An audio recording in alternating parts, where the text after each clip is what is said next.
as media outlets all over the globe are honing in on yesterday's mass shooting in Australia, federal authorities right here in America announced that they have foiled a far left-wing terror plot to bomb multiple U.S. companies in Southern California on New Year's Eve, as much like the suspected Bondi Beach terrorists in Australia. But the plotters of the foiled New Year's Eve attack were allegedly extremists motivated by pro-Palestinian, anti-law enforcement, anti-government ideology. And no doubt, we are deeply relieved that the attack was foiled. But is that relief just perhaps a fleeting positive feeling, particularly given how many known or suspected terrorists were allowed to come into our nation during the Biden administration? That in itself is worthy of consideration. Well, here now to discuss this further is Mark Krikorian. He's Executive Director of the Center for Immigration Studies. Mark, thank you for joining us. Welcome back to Washington Watch. Glad to be here. Thanks for having me.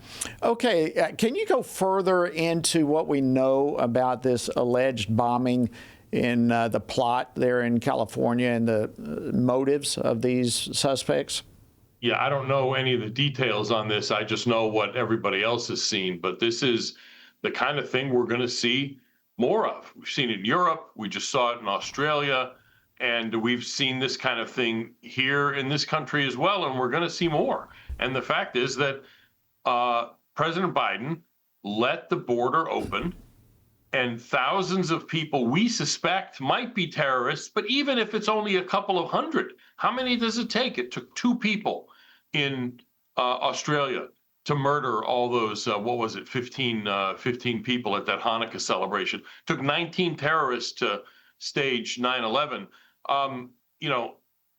You have to keep, it matters to look and to find for that needle in the haystack, because one terrorist needle can do a lot of damage. Yeah, you're not kidding. And I had on here just a little while ago Casey Harper, who was talking about this very thing, and you bring up an outstanding point. Just last week, Congress had a hearing and examined this further, and the director of the National Counterterrorism Center, Joe Kent, actually testified, I believe it was Thursday of last week, that we have some 18,000 known or suspected terrorists who were allowed to come into this country during the Biden administration.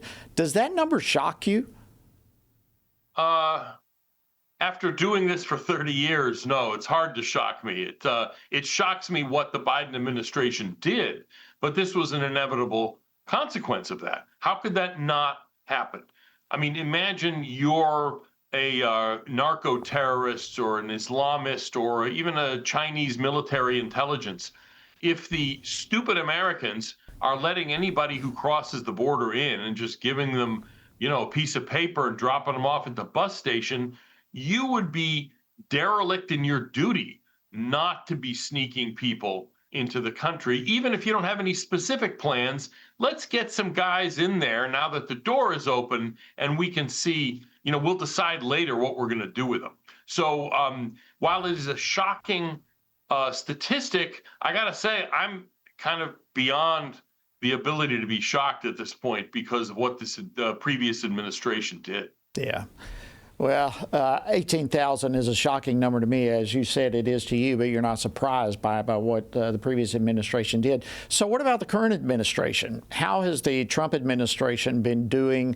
Of course, we know the borders are more secure now, but have they been able to remove some of these individuals? What do you know about what the Trump policy has done in this regard?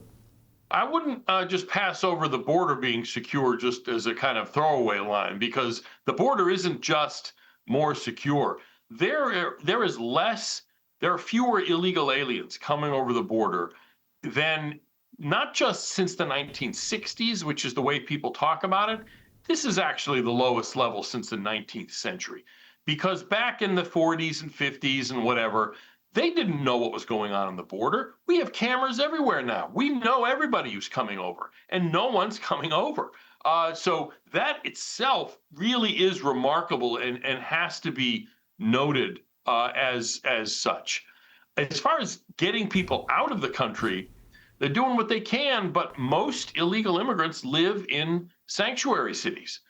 Right. We've done the estimates, and it's like 55% of all illegal aliens are protected by these sanctuary policies. So ICE can go looking for them, but they have to know who they are. They have to know what to look for. Yeah, they're doing everything they can. They obviously they take it very seriously. But let me ask you this before I let you go. We got less than a minute here, but the 18,000 figure, it's an estimate, but could the number be significantly higher than that, do you think? could be probably lower, just because you usually, when you say known or suspected, you're casting the net pretty wide. I suspect it's probably less, but like I said, what if it's half that? Really? Is 9,000 terrorists something that we don't have to worry about? Is 1,000 terrorists being let into the country not a big deal? No, of course it is. So no, I don't think the number's bigger than that, but the number's already preposterous. If it's 10% of that, it's way too much.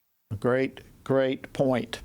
Thank you, Mark Krikorian of the Center for Immigration Studies, for your incredible insights on all of this. We appreciate it a great deal. Thank you for joining us. Thank you.